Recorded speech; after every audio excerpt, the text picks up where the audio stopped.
iniciar ahora con el siguiente soporte vital que estamos manejando, que es la ventilación mecánica, ¿no? Entonces, pues todo esto deriva del enfoque que vamos a dar, que instaurar la ventilación mecánica es establecer una relación. Así debemos de verlo. Y también me gusta mucho hacer analogías. ¿Alguien de aquí, todos saben manejar? ¿No? Ok. A ver, levante la mano abiertamente. ¿Quién no sabe manejar un automóvil de aquí? Muy bien, sin problemas. ¿Quién sabe manejar estándar? Ah, está bien, que va uno a ciertos lugares y... O bueno, ahora vamos a ver quién solo maneja automático.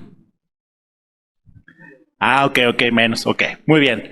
Bueno, modos ventilatorios y programación inicial. ¿Y por qué lo quiero equiparar esto?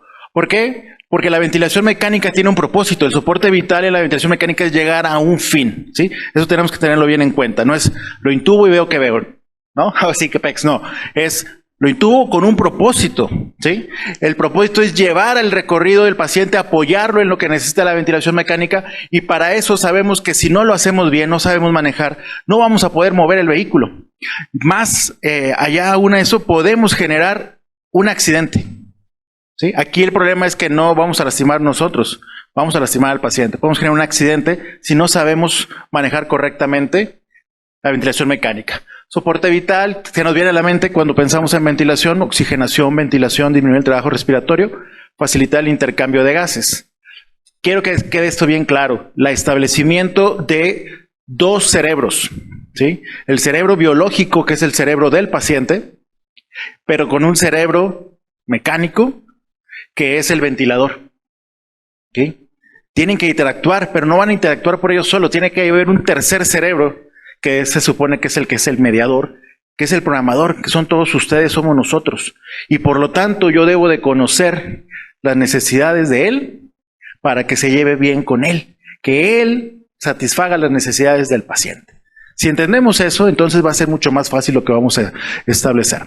Los objetivos: todo paciente que se somete a soporte ventilatorio, vamos a cumplir 4 objetivos. El primero de ellos es reducir complicaciones. ¿Para qué se intuba al paciente? Para que no caiga en paro respiratorio, para que no tenga más trabajo, para evitar que se complique. Ese sería el ideal, no que salga más caro el caldo que las albóndigas. Entonces, reducir complicaciones y evitar producir daño, reducir el trabajo respiratorio y, ojo, oxígeno y CO2 adecuado para el paciente. No voy a poner números, porque el paciente es el que determina, de acuerdo a su patología, su edad, su contexto y su etapa clínica de la enfermedad, a qué meta lo vamos a llevar. ¿Ok? Recordemos siempre evitar un pulmón estresado. La mayor parte de las veces, en el contexto en que estamos aquí, estamos hablando de ventilación mecánica en un paciente con patología respiratoria primaria o secundaria, pero finalmente no vamos a hablar ahorita de pacientes con pulmones sanos, ¿ok? Es un pulmón que ya está estresado y vamos a evitar estresarlo más. Entonces, aquellos que somos fanáticos del anime, recuerden ustedes, este es uno de los mensajes más importantes: la energía que vamos a transmitir al ventilador está directamente relacionada con la que proviene de él, y que la variable más importante de la ventilación mecánica programada hoy en día es el volumen corriente. Y el volumen corriente, la cantidad de energía que vamos a proporcionar, pues es dependiendo del sapo y la pedrada, ¿no? Si son hombres o son mujeres. Hablando con un pulmón enfermo, tenemos que establecer el peso predicho, recordar que nuestros pulmones no engordan, no crecen, va a estar dependiendo de la talla, y por lo tanto el volumen que vamos a administrar debe estar calculado a un peso predicho. Las fórmulas aquí establecidas, los calculadores automáticos o los ventiladores, nada más le ponen ustedes la talla del paciente, si es hombre o mujer, y automáticamente ya les va a estar diciendo cuál es el peso. Les pone peso ideal, otro les pone peso predicho, no importa, pero vamos viendo también cuánto le estamos dando de cada uno. Porque si yo tengo el ventilador, la relación con, aquí el doctor, y la palabra, claro, descuido, podemos poner muchas veces justificado ignorancia, ¿verdad? Desconocimiento, pero decían en la residencia, no estaba, la ignorancia solamente debe durar 24 horas. El descuido es el que es lo peor, ¿no? Que si sabemos y no lo cuidamos, nos va a llevar a daño inducido por la ventilación. si es por colapso repetitivo, por volumen, por presión, y al final todo va a desencadenar en respuesta inflamatoria. Mensajes a llevar a la casa, no necesitamos tecnología, ¿sí? Dicen, ventilación mecánica, queremos ver el ventilador acá más fregón. A ver, ok, y tienes una cinta métrica, así como decía la doctora Alvera, agarran la sonda, miden, tenemos medidas necesarias para el paciente. ¿Cuál es su peso? Sí, vamos a ocupar su peso actual. La talla, para calcular el peso predicho, pero con el peso y la talla vamos a calcular el índice de masa corporal. Y ahorita van a ver por qué. Un ejemplo. Conozca a su paciente, es un hombre de 220 kilos, pero mide 1,85. Calcule el peso predicho. Oiga, doctor, que soy muy malo para las matemáticas. Sacamos un celular, buscamos MDCalc o calculador de peso automático. Pues es un vato, es un hombre de 220 kilos. La fórmula pues sería entonces de la estatura menos 152.4 por 0.91, lo que sale más 50.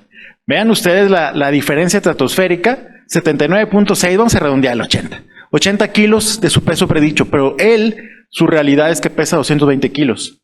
La cirugía bariátrica es una situación que está sucediendo mucho.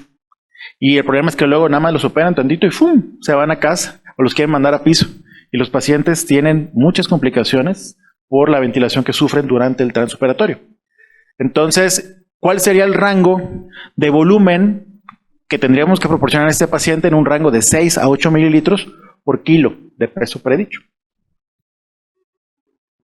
Excelente. 480 a 6, 640 a 8. ¿Ok? Ahora, dice, 220 kilos, oye, pues está muy exagerado. Ajá. Vamos a hacer un ejercicio de reflexión muy rápido. Hay que empatizar. Pónganse cada uno en el zapato del paciente y ustedes vean. Aquí nadie los está juzgando. Calcule usted su peso predicho. Ya muy fácil, compárelo con su peso real. ¿Verdad? O sea, ¿cuánto es nuestro peso predicho y cuánto es nuestro peso real? ¿Qué tan cerca o qué tan lejos andamos? Si hacemos ese cálculo, ahora vamos a calcular nuestro volumen tidal. Me voy a intubar 8 mililitros por kilo de peso predicho. ¿Cuánto tendría yo que recibir? Y 8 mililitros por kilo de peso real. Obviamente estamos viendo que mientras más diferencia hay entre nuestro peso predicho y nuestro peso real, la diferencia de volumen va a ser mucho más. Entonces esto, dicen, no hombre, pues qué jalada. Pues sí, pero eso es lo que pasa con los pacientes. Por eso esta imagen de ponernos en los zapatos del paciente. Ahora, ¿el paciente con ventilación mecánica se comunica? Esto lo he platicado incluso el residente. Y sí, un residente casi que me puso esta cara de, pues tiene tubo doc y está sedado. Pues por eso se supone que los temas que vamos a hablar es monitorización, porque claro que el paciente se comunica, pero es un lenguaje diferente al que debemos de entender. El problema es que cuando el paciente nos habla, a veces hacemos oídos sordos. ¿Por qué? Porque el ventilador empieza a sonar las alarmas y parecemos Kiko diciéndole, ya cállate, cállate que me desesperas. Y vamos y le picamos el botón de la alarma y aparte le subimos los parámetros de la alarma súper altos y súper bajos. Entonces, frecuencia máxima 60, volumen minuto máximo 25. Pues nunca suena. Qué padre. Y sobre todo en las noches, ¿verdad? Para que dejen dormir. Entonces, lo que debemos de hacer es como tener esa vocecita, ¿se acuerdan de Pepe Grillo? Nuestra conciencia, y siempre tu conciencia triunfará. Y aquí viene una de las analogías que decía. ¿Todos han manejado un bocho? ¿Sí? Levanta la mano quien ha manejado un Volkswagen. Esta la saqué, qué fresa, los demás que no. Este es igualito al primer carro que tuve, lo compré en el internado, yo en Volkswagen, y lo compré sin saber manejar, y me dijeron, si sabes manejar un bocho, maneja lo que quieras. Ni en mi vida aprendí a manejar, pero al final, el bocho sí lo manejé, y ahora, pues esto es la imagen de un Jetta, ok, es igual un Volkswagen, marca, pero es un Jetta, pero es igual, es estándar. La diferencia es, y los que levantaron la mano saben manejar estándar. Si sabes manejar un bocho, ¿puedes manejar un Jetta? ¿Tienes que aprender a manejar un vehículo por separado? O sea, cada modelo, no, ¿verdad? ¿Por qué? Porque el principio es el mismo. Aunque sea tecnología viejita y sea diferente, al final el proceso de cómo se va a manejar lo tenemos mecanizado, sistematizado en nuestra memoria procedimental y es igual. Entonces, ¿Por qué? Cuando llegan y dicen, oye, ayúdame porfa con un paciente. Sí, llegas y es el ventilador. Ah, no, pero este ventilador no le sé, fíjate. Los ventiladores mecánicos, así como los carros, tienen gadgets, tienen cosas diferentes, pero el principio se maneja igual. Entonces vamos a establecer las bases. ¿Cómo se maneja un vehículo? Tenemos clutch, tenemos freno y tenemos acelerador. ¿Cómo vamos a manejar? Son 3 variables. ¿Cómo se controla el ventilador mecánico? Se llaman variables de control. Y las variables de control son las que nos permiten establecer todo. Y es entonces, la primera de ellas, por importancia, la variable de volumen, la variable de flujo y la variable de presión. Por eso dicen, ah, mira, y todas estas 3 están contrastadas contra la cuarta, que se llama tiempo. Por eso es que de ahí surgen los nombres de las curvas que están en cada una de ellas. Volumen, tiempo. Flujo, tiempo. Presión, tiempo. Porque son las variables de control. Y todos los ventiladores convencionales las tienen, independientemente de la marca, lo bonito, todo. ¿Ok? Aunque no tengan gráficas, finalmente todos se manejan igual. Digo, ya es raro, pero sí sabemos que hay lugares donde podemos tener ventiladores sin gráficas. Pero entonces con esto les voy a explicar muy sencillo cómo funciona la ventilación mecánica.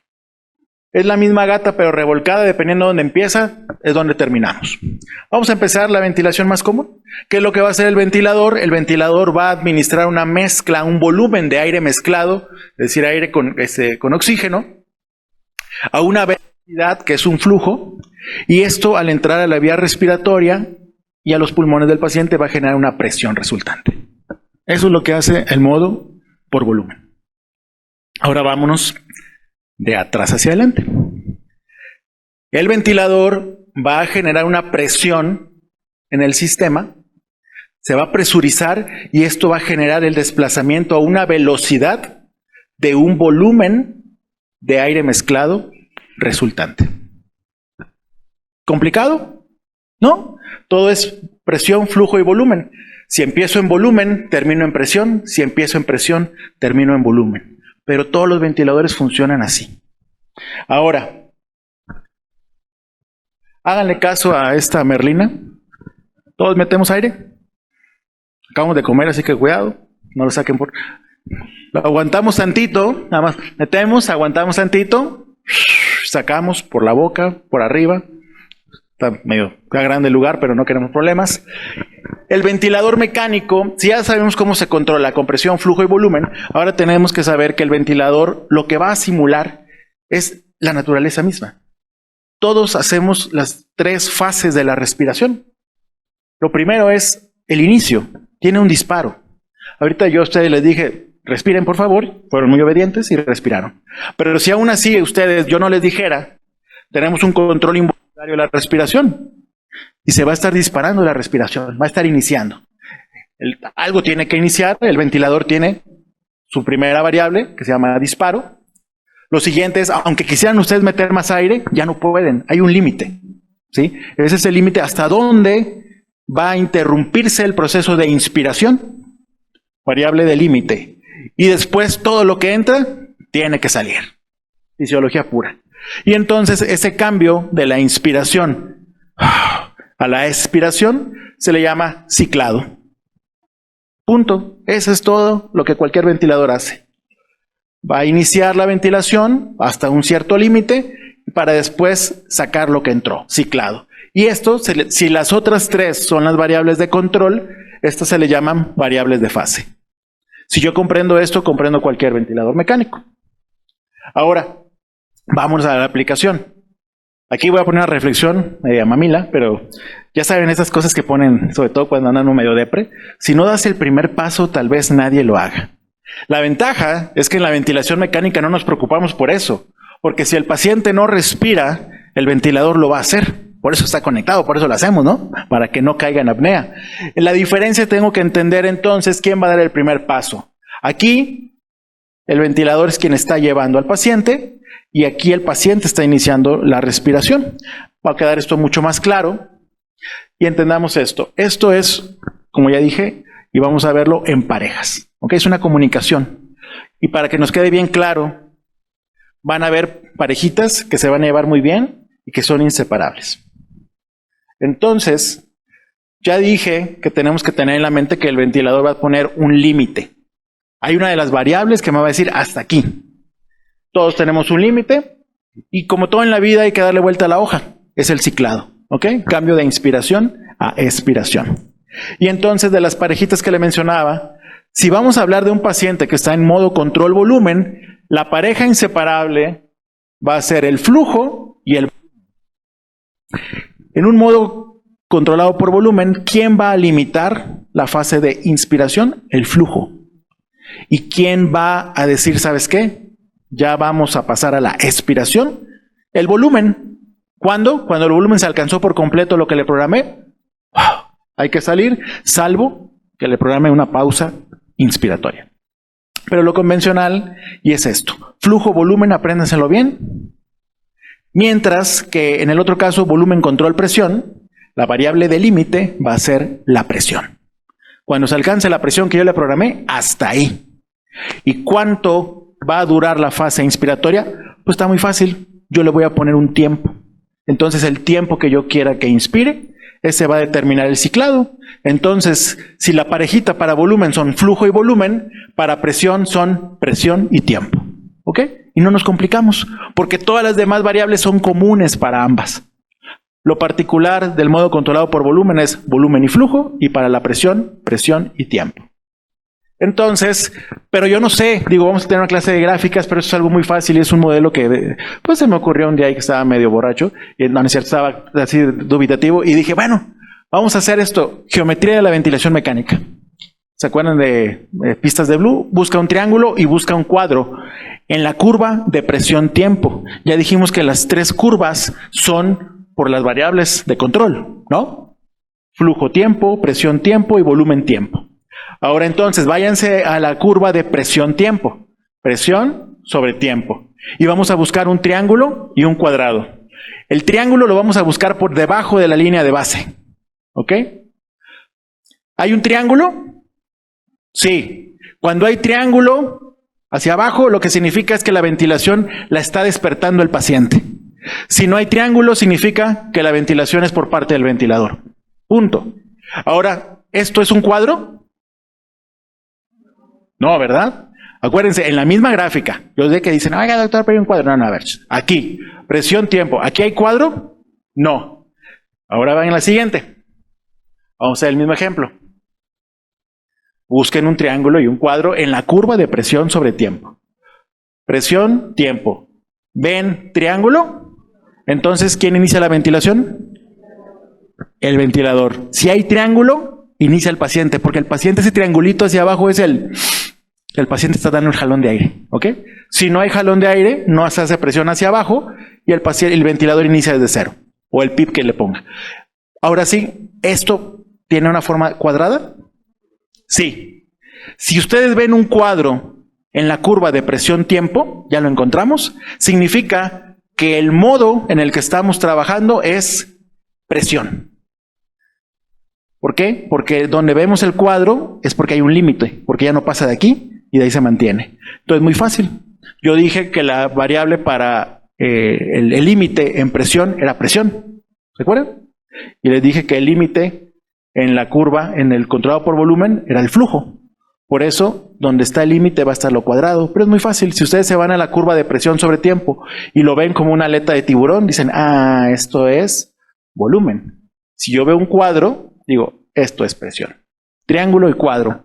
Y así a veces, porque vienen luego en otros idiomas y no les entendemos, pero viendo los dibujos, una imagen habla más que 1000 palabras. Si entiendo esto, entonces ahora sí, vamos con las variables comunes. ¿Ok? Quitemos de lado la mirada pervertida de la chica de aquí, pero el volumen sí importa porque es la variable más importante. Oiga, doctor, pero ¿y en presión? Ojo, la variable más importante es el volumen. El volumen se va a lograr, recuerden, vamos a calcularlo de acuerdo a la fórmula que ya vimos, eso no voy a detener, pero este pequeñito detalle es, me voy a ir a buscar metas que esté entre 4 a 8 mililitros por kilo de peso predicho, pero el volumen yo lo voy a lograr, si estoy en un modo volumen, pues directo voy al ventilador y le pongo cuánto quiero de volumen. Pero si estoy en un modo presión, pues voy a ver cuántos centímetros de presión necesita el paciente para lograr el volumen que le toca. El volumen va a ser el que tiene que ser. Nada más es diferentes maneras de lograrlo. A través de una programación de volumen o a través de presurizar el sistema para ver qué volumen se obtiene. ¿Queda claro? Ok. Frecuencia respiratoria. Olvídense de los 12, 16. ¿Ok? ¿Por qué? Viejita de 80 años de edad que llega al servicio de urgencia por insuficiencia respiratoria, termina intubándose y entonces, doctor, la paciente, ¿sabe qué? Está luchando con el ventilador. Oiga, doctor, ¿sabe qué? Sigue, se quiere arrancar el tubo, a ver, pásale mida, pásale propo, pásale becuronio. Todo. Oiga, doctor, yo creo que la paciente sabe que es pacheca. Porque, no hombre, no es de Pachuca, es pacheca. ¿Por qué? Porque sigue respirando. Ay, che viejita, Oye, le pusieron 12 de frecuencia respiratoria y le intubaron porque tenía 35, porque la doña está... Esto tenemos que entenderlo, por eso no hay un número. Tenemos que saber cuál era la frecuencia respiratoria que tenía el paciente previo a la ventilación mecánica, para que la ventilación mecánica se adapte y le satisfaga esa necesidad que tiene, pensando por qué respiraba así. ¿Por qué su cerebro le decía, señora, tranquila, perdón. Entonces, tranquila. Y la señora, pues no puedo. ¿Por qué? Porque su drive le dice que tiene que hacer. ¿Por qué? Pues porque es un deseo de vivir. Y ustedes quieren que respire 12 a 16 porque es lo que dicen los libros. La paciente necesita más frecuencia respiratoria, a lo mejor tiene una cetoacidosis diabética, está tratando de compensar, y ustedes la relajan y la meten a 16, ¡pum!, se choca. ¿Por qué? Porque va a ser acidosis respiratoria también. Entonces, la frecuencia respiratoria, lo que tenemos que entender los límites, no se recomienda más de 35 de frecuencia respiratoria. Idealmente no superar los 30. Muy fácil, mientras más rápido respire, más reducimos la relación inspiración-expiración y vamos a generar problemas probablemente de atrapamiento aéreo. Relacionado con esto, el flujo. Voy aquí en la carretera de México-Pachuca y saco la mano, y así rico porque voy a 40 kilómetros por hora.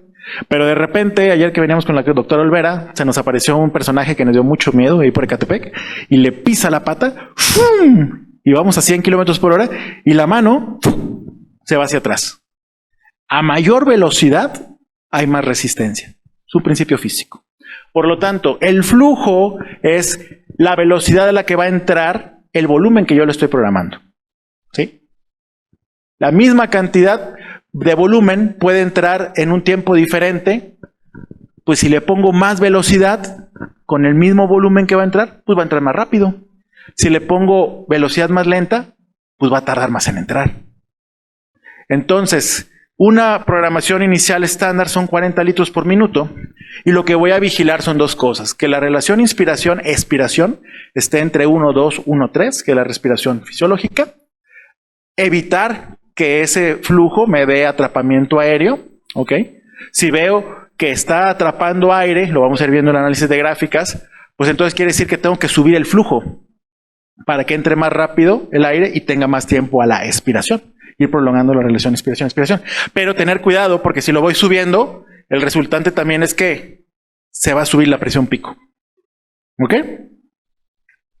Muy bien. Las dos últimas, sensibilidad, sobre todo que estamos con generaciones muy sensibles últimamente. La sensibilidad, ¿cómo la vamos a hacer? ¿Qué tan...? Es que no me entiendes. O sea, te tengo que gritar para decir las cosas, ¿no? La sensibilidad es la capacidad que le ponemos al ventilador de detectar el esfuerzo del paciente. Que le escuche, oye, déjame respirar, ¿no? No. Ah, sí, vas. Entonces, es un número que va a tener que hacer el paciente cuando genere su esfuerzo respiratorio, su esfuerzo de inspirar. Si está el trigger por flujo, lo ideal es que esté entre 2 a 4 litros por minuto. Si está por presión, programamos entre 0.5 y 2. Muy fácil. ¿No saben cómo está? Póngalo en 2. ¿Es el punto común? ¿Sí? ¿Está en 2? No necesitamos broncas. Ahora, la FiO2. Olvidémonos, por favor, no más 100%. ¿Ok? O sea, no vamos a conectar a un paciente y lo vamos a dejar. Vamos a estar. Iniciemos 40%. Va ocupando más, le vamos subiendo. O sea, ¿ok? Pero porque está demostrado que se quedan horas en 100% de FiO2 con el daño resultante. Ahora entonces, otra de las variables finales es el PIB. Les voy a enseñar para les presento a Don Pip, ¿ok? ¿Qué es lo que va a hacer el PIP? Que durante la inspiración se expande el alveolo, que no se vuelva a colapsar. Esa es su función del PIP. Ahí está el PIP. ¿Ok? Simplemente evitar colapso. Entonces, no hay un PIP fisiológico, por favor. Si alguien les inoculó ese concepto, por favor, deséchenlo de su ser, ¿sí? Y entiérrenlo en lo más profundo del averno. ¿Por qué? Porque ninguno de ustedes tiene un manómetro, ¿verdad? O a lo mejor que no se vea, donde yo les ponga, sí, 5 de PIP. No. El concepto es que, en teoría, con 5 centímetros que dejemos de PIP, equivale a mantener la capacidad residual funcional de un paciente, que lo mantenemos con nuestra caja torácica y con nuestro factor surfactante. Pero, ojo, y ahorita que hablábamos mucho del peso y las bariátricas y todo eso, ¿hay un PIP para todos? No, porque ya lo dijo la doctora también ahorita, la presión intraabdominal influye. Por lo tanto, hay recomendaciones, ¿ok?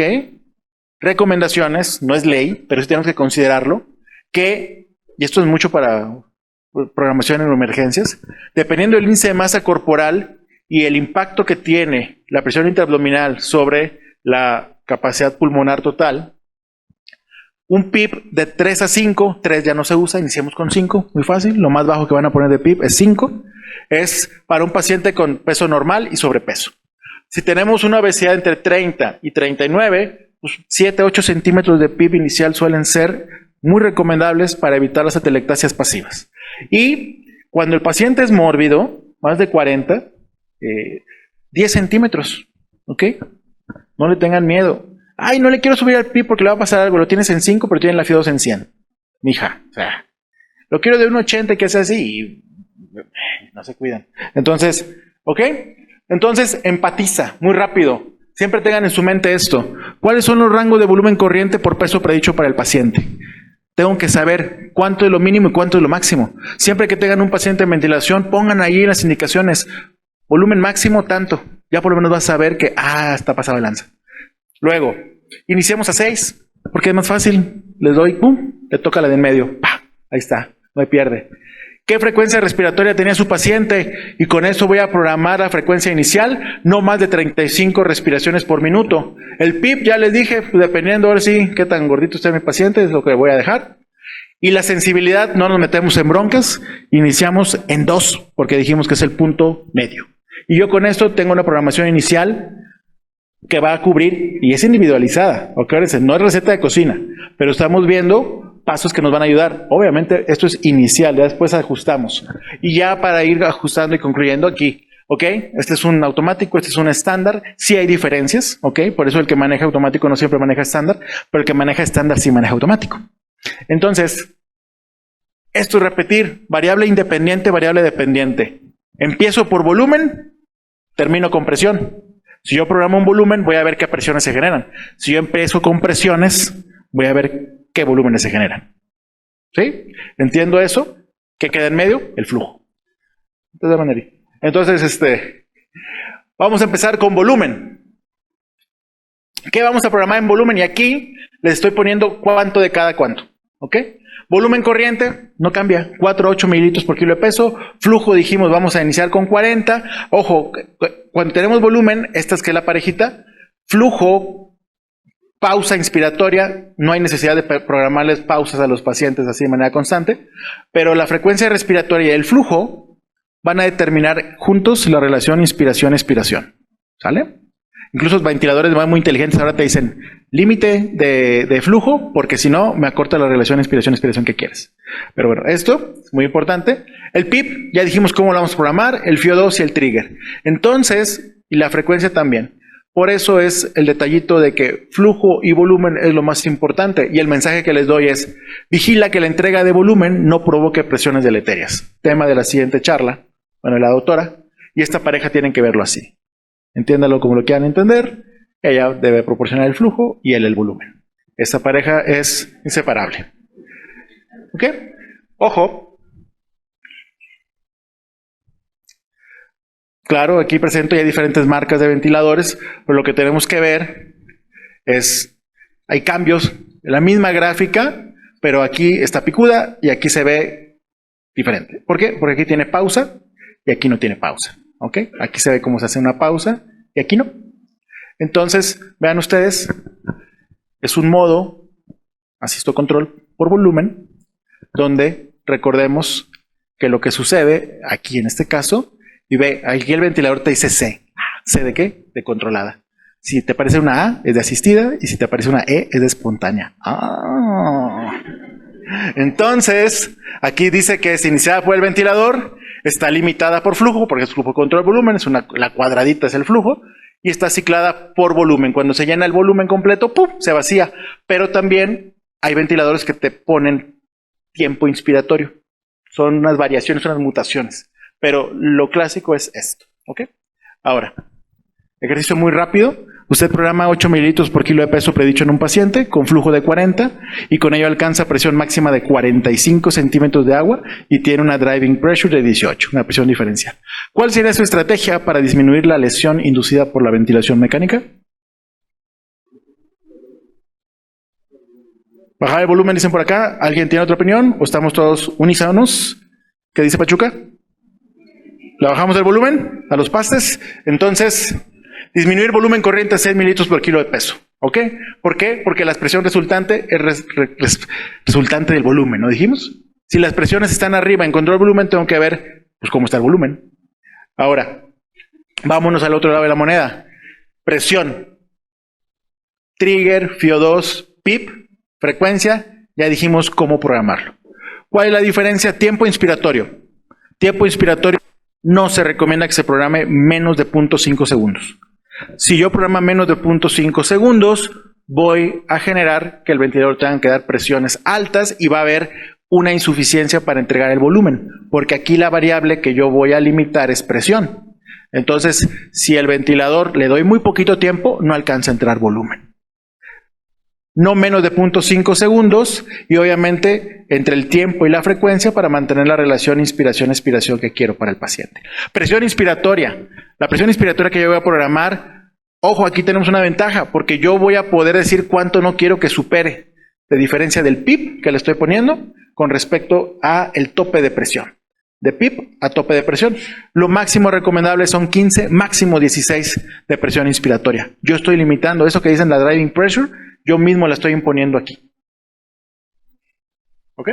Entonces, y voy a ver el volumen que tenga. Ahora, se aprendieron, ella pone el flujo, él pone el volumen, acá en controlado por presión, ella pone la presión, idealmente, y él debe poner el tiempo. Entonces, esta es la ventilación controlada por presión. Ojo. Tenemos ventiladores. Ok.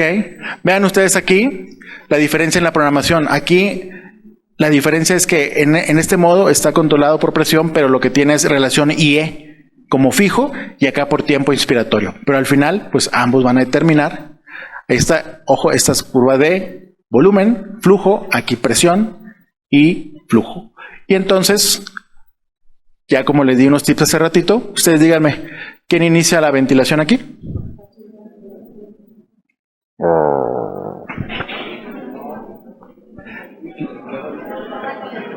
Hay algunas aquí donde empieza, sí, hay algunas donde empieza el paciente muy bien, pero la mayoría son controladas, ¿ok?